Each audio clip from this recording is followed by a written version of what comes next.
Good morning everybody, this is Michele Giavini, Senior Expert of the Italian Composting Association.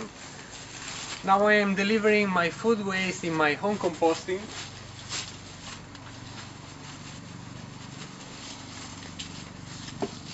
And as you can see, this is my final compost.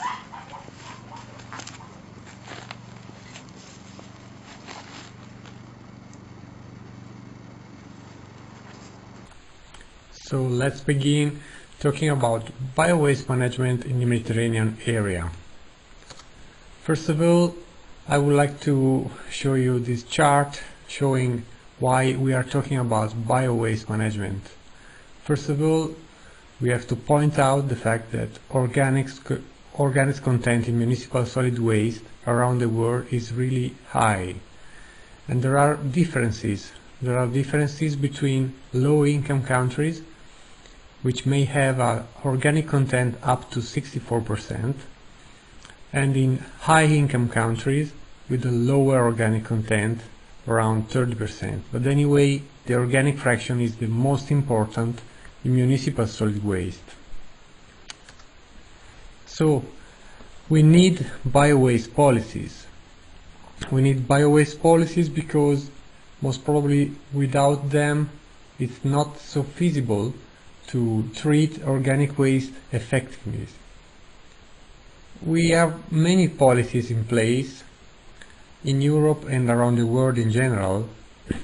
Biowaste policies refer to different aspects of biowaste management, starting from food wastage, which is really which has to be addressed because it has been accounted that roughly 30 to 40% of food in the world is wasted before getting to the final global chain. The second important option is to convert biowaste into compost in order to increase soil fertility and soil protection. But most importantly, we have to address methane emissions from landfills, because biowaste landfilled is converted into methane, which is a powerful greenhouse gas. And last but not the least, we have to address resource scarcity, the crisis of resource scarcity around the world. So separate collection of biowaste converts a waste into a resource, reducing impacts and increasing benefits. What are those benefits and impacts? First of all, let's talk about again methane emission from landfills. This calculation shows you that in Europe the major contributor to greenhouse gases from inappropriate management of municipal solid waste accounts from 4 to 11% of total greenhouse gases that come out and pollute the atmosphere. The benefits are huge. If treated properly, biowaste in Europe could improve from 3 to 7% of European Union depleted soils, could substitute 10% of phosphate fertilizers and 9% of potassium fertilizer. So it's really important as in terms of a circular economy and scarcity crisis. A step behind, we look at this roadmap to a resource-efficient Europe with this working paper that was published in 2011, stating that the key natural resources in Europe are using land and preserving soils. Another important benefit, soil captures about 20% of the world's man-made carbon dioxide emissions. So giving good soil management can give a significant cost-effective potential for mitigating climate change. Look at this sentence. Even a tiny loss of 0.1% of carbon that is stored into soils is the equivalent as a carbon emission of 100 million extra cars in our roads. So an increase of about half of the existing car fleet. So just this limited amount of carbon that may be lost from soils is the equivalent of an impressive amount of traffic vehicles. And conversely, an increase in soil carbon of the same amount, 0.1%, would be worthwhile 1.6 billion euro of value. So the policies mainly start from landfill diversion, banning biodegradable waste that is sent to landfill. Why? Because the increasing population is a huge problem to be addressed. Land price is rising, and so there is less availability for new landfills.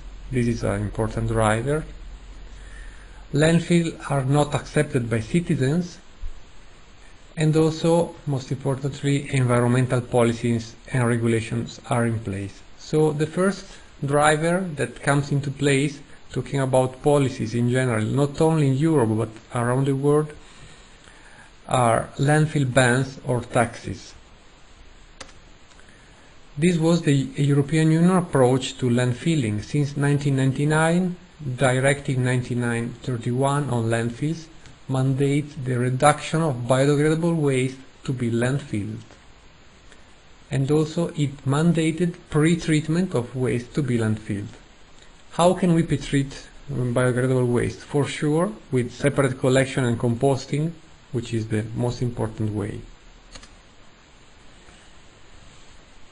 There are two approaches. Actually, there are bans on biodegradable waste to be landfilled, which are the most stringent provisions. It's quite rigid, may lack flexibility, and requires some thresholds to be codified for acceptance at landfills. But there are also targets for separate collection, composting and recycling, which have been the most widely used approach to increase biowaste diversion from landfill. So specific targets on recycling, including separate collection of organics, more flexible and result-oriented. The European Directive 31 of 99 mandated the reduction of biodegradable waste up to 65% of the level of 1995 by 2016-2020. Actually, it didn't mandate separate collection of biowaste. What we know is that with separate collection of biowaste, with source separation and generation of compost, we can immediately reach those high results. Without separate collection of biowaste, this is possible. It is possible not to landfill biodegradable waste by pre-treating it with MBT or incineration, which is no sense talking about organic fraction, because the organic fraction is mostly wet. It's almost 75% water. So again, the most effective and immediate solution should be separate collection and composting. Now I would like to stress the fact that today it's expected the release of the new circular economy package that was presented as a draft in July last year. These are the targets presented last year. It was 75% to be recycled and prepared for reuse, for municipal waste. Most importantly, phasing out of landfilling by 2025 for recyclables, including plastics, paper, metals, glass and bio-waste. Measures aimed at reducing food waste generation by 30% by 2025, and that draft include the mandate to establish separate collection of organics by 2025. We all know that that proposal was withdrawn in order to prepare to make way for a broader and more ambitious approach that can be more effective. This has to be released today, but we already know that some days ago, on the 28th of November, a leaked draft of this new proposal showed that actually this new proposal probably will be less effective and less ambitious. So the targets will be probably 65% as an overall recycling goal, will allow a 10% of landfilling again, and also some member states, especially some in the Mediterranean area like Greece, Croatia, Malta and others, have the possibility of extend of 5 years the period to meet their recycling targets. Most importantly, the new proposal seem to remove the deadline to introduce bio-waste separate collection, and says that it should be done only if it is technically, economically, and environmentally feasible. Also, there is no new target on food waste reduction. And so, let's see today what will be actually the new target, but the premises are not so good. Anyway, we already know that in the Mediterranean area and in Europe in general, we are many member states that have already implemented food waste collection, bio-waste in general, but especially food waste collection, starting from Italy, Germany, Austria. In Spain there is Catalonia and other member states. Just a focus on the collection scheme in Italy, which allows high captures of food waste.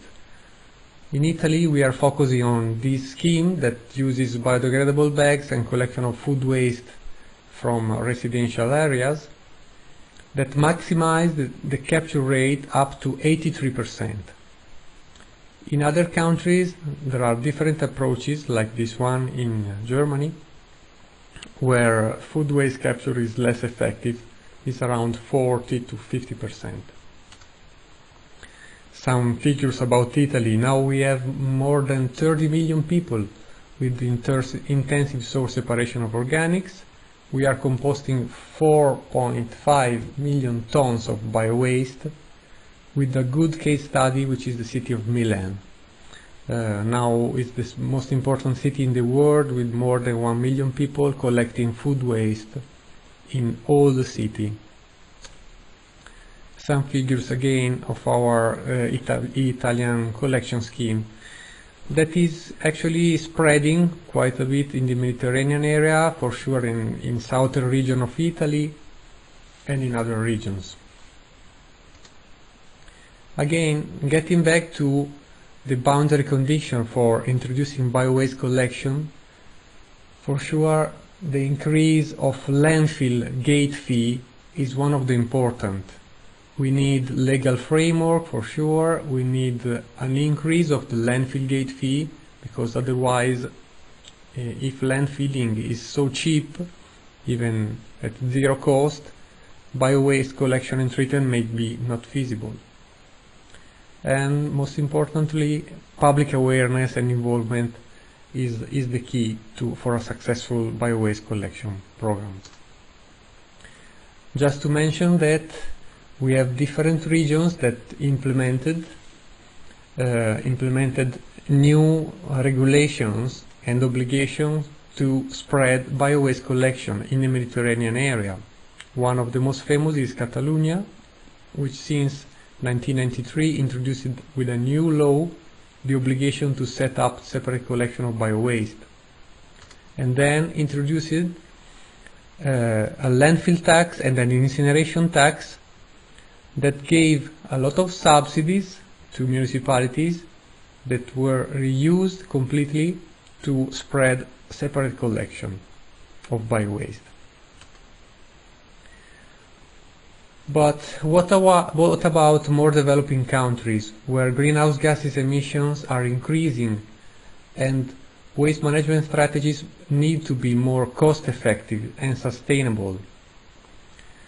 There are other issues in those countries like preserving livelihood, improving health and safety, and also quantifying economic impacts of bad management of waste.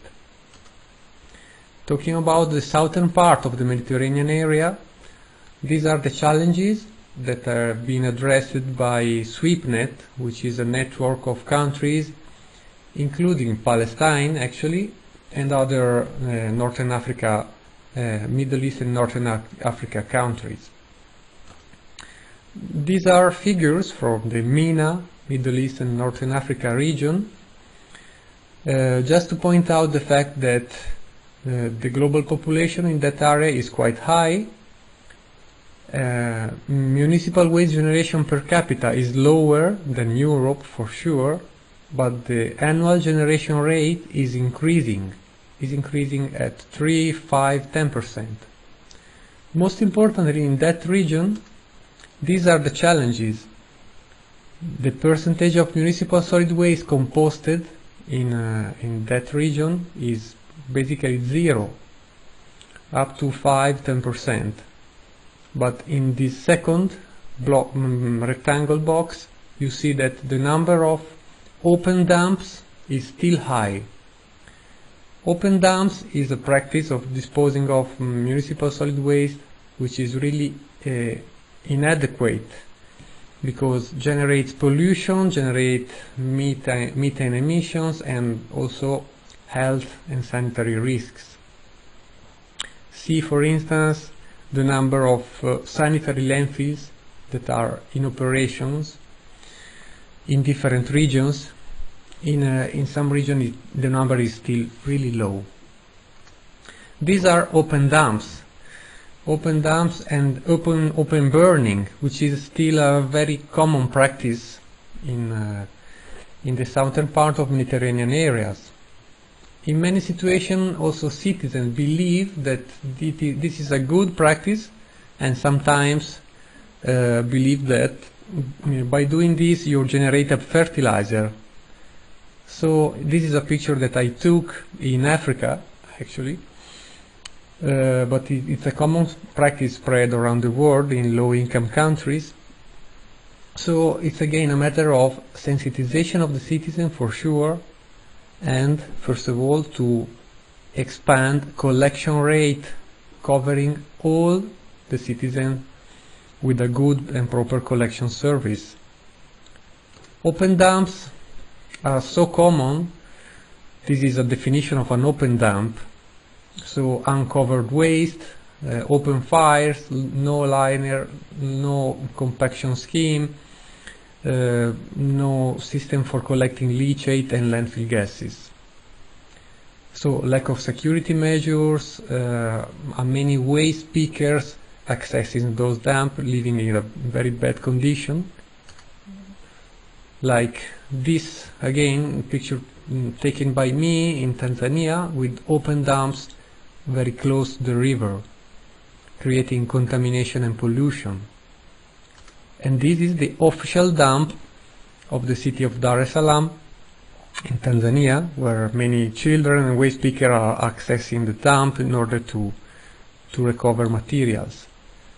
So again, biowaste management and collection is a challenge, but first of all we have to address also general municipal solid waste collection, beginning with sanitary landfill and in parallel going on with composting and source separation. With this report we have found, for instance, that in the Palestinian territories now we have again 67% of municipal solid waste is still openly dumped, with 163 official dump sites. And it seems that there is only one sanitary landfill and 2 planned and under construction. But we found out that, interestingly enough, there are 4 cases of agricultural waste composting in Palestinian territories. This is the list, and for sure this report was prepared before the SCO project. So the 2 new composting facilities are not listed here. But interestingly enough, it seems that the sale price of compost may be really high. It seems around $50 per ton or up to $170 per ton. So this is an important issue. Composting in Northern Africa countries may be really important because there is a high demand for organic matter and compost sale price may be really high. We can even use this decentralized composting approach in those countries, taking into account land price, population density, compost value, and also the involvement of the informal sector. And also the competition with other uses like feeding animals, heating demand for green wastes, and legal requirement. So in the end, the key role of the organics fraction is quantitative, which is fundamental to achieve highest material recovery rates. Operational, because minimizing organics collection, organics waste and residual waste, make it possible to shrink the collection rounds of the residual waste, giving a cost optimization boost, and also qualitative effect, because reducing organics in residual waste make it less dirty, more workable and recyclables. In conclusion, we can say that bio-waste collection and treatment is feasible anywhere in the world, keeping in mind boundary conditions, national and political willingness and regulation, and last but not least, involve and give rewards to citizens.